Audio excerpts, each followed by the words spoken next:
Hi students, most welcome on my channel Active Classes for Science and Maths.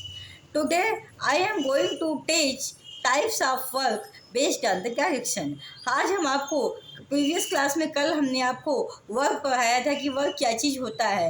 तो आज हम आपको ये बताएंगे कि कितने प्रकार के वर्क होते हैं, कितने टाइप्स के वर्क होते हैं, लेकिन किसके बेस पे? डायरेक्शन के बेस पे। मतलब डायरेक्शन के बेस पे वर्क कितने टाइप के होते हैं। तो आप ये जान लीजिए कि डायरेक्शन के बेस पे on the basis of the directions forces are 3 types.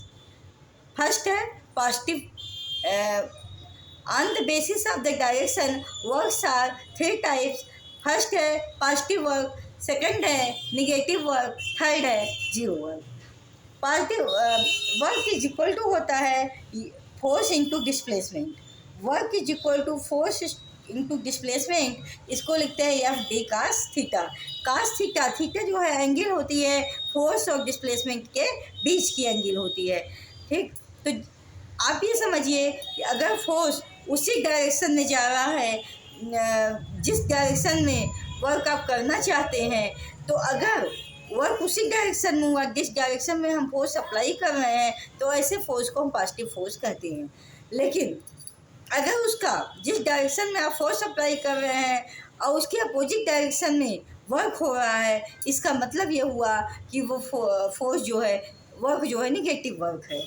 और अगर एंगल थीटा जो है परपेंडिकुलर हो जाए, मोशन जिस पे हो रहा है या फोर्स जो अप्लाई कर रहे हैं, जो ऑब्जेक्ट को जिधर खिसकना चाहिए उसके परपेंडिकुलर डायरेक्शन में खिसक रहा हो, या डिस्प्लेसमेंट जीरो हो जाए, मतलब या थीटा 90 हो जाए या डिस्प्लेसमेंट जीरो हो जाए, तो दोनों की कंडीशन में हो जाएगा जीरो वर्क, मतलब कोई भी वर्क आपने नहीं किया। तो हमने कल आपको इसके बारे में बताया भी था, आज हम फिर बता रहे हैं। देखिए, वर्क जब आप वर्क तभी होता है जब आप फोर्स अप्लाई करें और किसी भी ऑब्जेक्ट की पोजीशन में चेंजिंग हो, उसका एनर्जी ट्रांसफ़र हो, उसमें मोशन हो।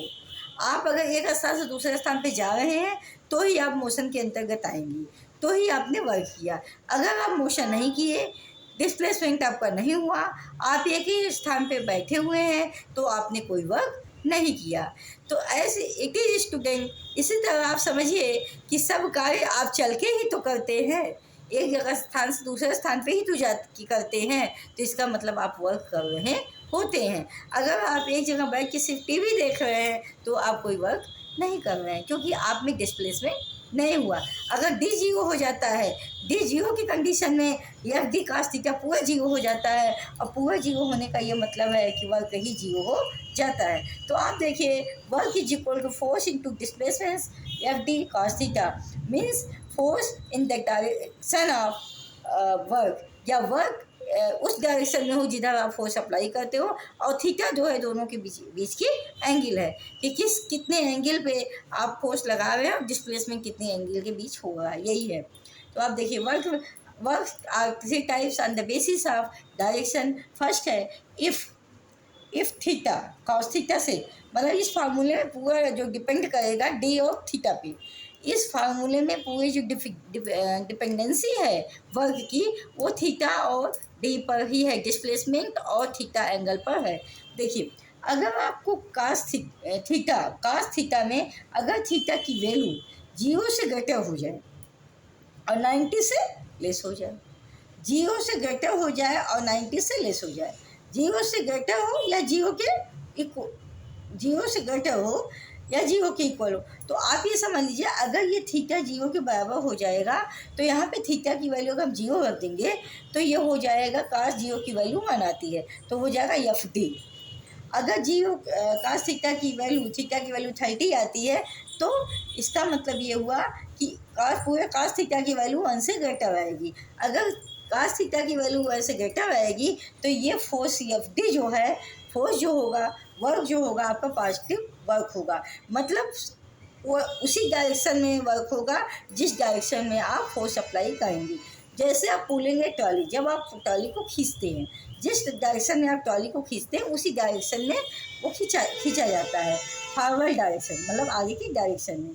लिफ्टिंग ए बॉक्स, जब हम किसी बॉक्स को उठाते हैं, लिफ्ट करते हैं, तो होता क्या है, जैसे आप कॉस 0 रखें, इसकी वैल्यू थीटा की वैल्यू जीरो के बराबर होनी चाहिए, जीरो रखे तो काश जीरो की वैल्यू 1 हो जाती है। काश जीरो की वैल्यू जब 1 हो जाती है, 1 में एफ डी का मल्टीप्लाई करेंगे तो एफ डी आएगा, समझ रहे हैं।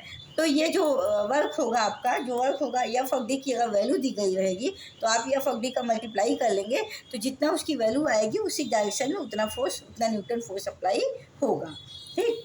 तो अब फोर्स जो है वो पॉजिटिव होगा, निगेटिव नहीं होगा, क्योंकि जैसे ही जीरो की थीटा की वैल्यू जीरो से ग्रेटर या जीरो के बराबर होगी और 90 से कम होगी, इसकी वैल्यू पॉजिटिव में होने लगेगी। और पॉजिटिव में होने के बाद एफ डी की जब आप वैल्यू रखेंगे तो वो भी वैल्यू पॉजिटिव में आएगा, यानी पूरा वर्क ही सेम डायरेक्शन और पॉजिटिव में होगा। इसके बाद है निगेटिव वर्क। निगेटिव वर्क कब होता है? जब थीटा की वैल्यू 90 से ग्रेटर हो जाए। 90 से ग्रेटर मतलब 120 हो जाए, 150 हो जाए, ठीक है, 150 हो जाए, 180 हो जाए, तो ये पूरा जब थीटा की वैल्यू आप 180 रखेंगे, 120 रखेंगे, तो ये वैल्यू कास थीटा की पूरी जो वैल्यू आने लगती है वो निगेटिव, मतलब -1 आएगी या -3। जैसे -180 रखे, 180 रखे आप, जैसे यहाँ कास 180 रखे तो -1 हो जाए, तो माइनस एफ डी, और जब एफ ऑफ डी की वैल्यू रखेंगे जो भी वैल्यू आएगी माइनस में आएगी, तो इसका मतलब है ये निगेटिव वर्क हो जाएगा। और निगेटिव वर्क का मतलब क्या? फोर्स आप जिस डायरेक्शन में अप्लाई कर रहे हैं उसके अपोजिट डायरेक्शन में आपका वर्क होगा, ठीक है। जैसे फ्रिक्शन फोर्स में क्या होता है, जब आप आगे बढ़ते हैं, चप्पल पहनते हैं तो आगे बढ़ते हैं, तो फ्रिक्शन फोर्स आपको पीछे करता है ताकि आप आगे आराम से बढ़ सके। तो friction reducing a box speed, जो फ्रिक्शन फोर्स जब आप बॉक्स को ले जाते हैं तो फ्रिक्शन फोर्स उसका अपोज करता है, निगेटिव डायरेक्शन में फोर्स लगता है। तो इसीलिए जब कास थीटा की वैल्यू निगेटिव हो जाती है, पूरा वर्क ही तब निगेटिव हो जाता है। और वर्क निगेटिव करने का यह मतलब नहीं कि एकदम निगेटिव हो गया, यह मतलब है कि जिस डायरेक्शन में आप फोर्स अप्लाई कर रहे हैं उसके अपोजिट डायरेक्शन में वो ऑब्जेक्ट मूव कर रहा है, तो ये आपका निगेटिव फोर्स हो गया। अब जीरो फोर्स कब होता है? जीरो वर्क कब होता है? जब डिस्प्लेसमेंट ना हो। हमने पहले ही बताया था, जब एक जगह पे आप बैठे हों, एक जगह पे कोई सामान लेके, बहुत भारी सामान लेके खड़े हों, या कोई वाल पे आप धक्का देके बहुत देर फोर्स लगा रहे हो लेकिन वो वाल अपने स्थान से शिफ्ट न कर रहा हो, तो उस कंडीशन में डी जीरो हो जाता है। जब डी जीरो हो जाएगा तो पूरा ये इक्वेशन ही जीरो हो जाता है, तो वहाँ पे वर्क क्या होगा? जीरो हो जाता है, तो उसको बोलते हैं जीरो वर्क। जीरो वर्क मतलब कोई काम नहीं किए। या तो इस कंडीशन में होगा डी इक्वल टू जीरो, जब डिस्प्लेसमेंट जीरो हो जाए, या तो थीटा इक्वल टू अगर 90 डिग्री हो जाता है तो थीटा 90 हो, यहाँ 90, थीटा कास 90 जब रखेंगे तो कास 90 की वैल्यू स्टूडेंट जीरो होती है। तो जब कास 90 की जीरो और पूरे मल्टीप्लाई करेंगे, या डी वैल्यू रख के पूरे मल्टीप्लाई करेंगे कास 90 की वैल्यू जीरो से, तो पूरा वर्क, ये पूरी वैल्यू जीरो हो जाएगी, तो वर्क हमारा जीरो हो जाएगा। तो उसी को हम बोलते हैं zero work. Zero work condition ये होती है, जीरो वर्क कंडीशन ये होती है कि इसमें डिस्प्लेसमेंट नहीं होता, और इसमें जो है फोर्स जो है मोशन के परपेंडिकुलर रहता है। मतलब फोर्स अगर इधर आप अप्लाई कर रहे हैं तो मोशन आपका इधर होगा, ठीक। ये है जैसे पुशिंग ए वाल, जैसे आप वाल को पुश कर रहे हैं, वाल अपने स्थान पर नहीं हटेगा, कितना भी फोर्स लगाइए। तो उसमें क्या होता है? तो उसमें कोई वर्क आप नहीं किए, क्योंकि यहाँ डिस्प्लेसमेंट नहीं है। सेंटीपिटल फोर्स में क्या है? सेंटीपिटल फोर्स में अपने ही सेंटर पे ऑब्जेक्ट जो है फोर्स लगता है, तो उसमें फोर्स ने कम ज़्यादा हो सकता है, ना ज़्यादा हो सकता है, वो लगभग बराबर का फोर्स होता है, लगभग परपेंडिकुलर का फोर्स होता है। तो उस कंडीशन में भी ये जो है कास 90 होने के कारण भी ये जो है पूरा वैल्यू जीरो हो जाता है। तो यहाँ या तो डी जीरो हो जाए या तो थीटा जीरो हो जाए, थीटा 90 हो जाए, परपेंडिकुलर मोशन बोले ना, परपेंडिकुलर हो जाए, तो आएंगे कास 90 की वैल्यू। आप सोचेंगे ये तो 90 है तो ये क्यों जीरो हो रहा है?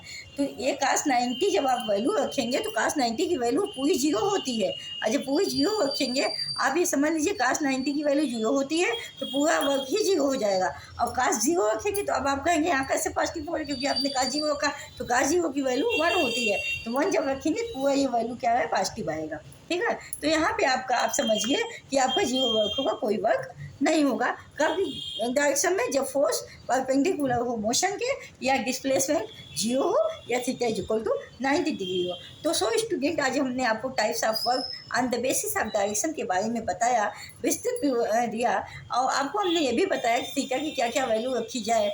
आपको अगर ये बात नहीं समझ में आई होगी तो आप इसको कास 30 कास 60 कास मतलब 90 कास 180 की जब वैल्यू देखेंगे तो आपको समझ में आ जाएगा कि थीटा की वैल्यू क्या रखने पर क्या वैल्यू आ जाएगी कास की। तो ऐसे कंडीशन में इस तरह का फोर्स होता है। तो स्टूडेंट, आज के लिए इतना ही। हमें लगता है कि आपको ये चीज़ें काफ़ी अच्छे तरह समझ में आई होंगी, क्योंकि हमने भी इसको बहुत ही विस्तृत तरह से समझाया है। और इसमें अगर कोई प्रॉब्लम होती है तो आप कमेंट बॉक्स में डाल सकते हैं, आपकी सोल्यूशन देने का हम पूरा प्रयास करेंगे। Thank you so much, all the best. फिर मिलेंगे न्यू टॉपिक के साथ, न्यू एनर्जी के साथ नेक्स्ट डे। अगर आपको हमारा ये वीडियो पसंद आता है इसको लाइक सब्सक्राइब शेयर करना मत भूलिएगा। All the best, take care, thank you so much, good afternoon.